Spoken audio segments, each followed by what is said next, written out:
দিকে দিকে লাল পলাশের বন স্বাগত জানাচ্ছে পর্যটকদের।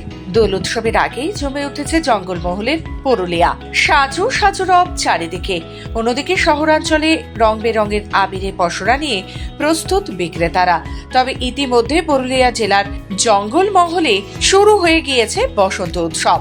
গানে নাচে আবির খেলায় মেতে উঠল পর্যটক সহ এলাকাবাসীরা। দোল উৎসবকে ঘিরে পুরুলিয়া জেলা প্রশাসন অযোধ্যা পাহাড়ে বেশ কিছু অনুষ্ঠানের মধ্যে দিয়ে পালন করলো দিনটি।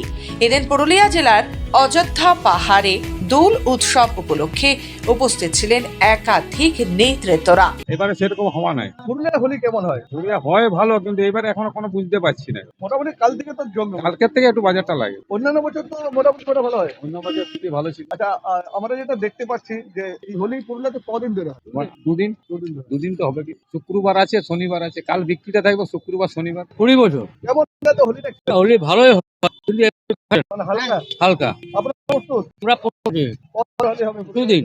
পুরুলিয়া থেকে মধুসূদন দেওঘরিয়া রিপোর্ট, খবর বাংলা।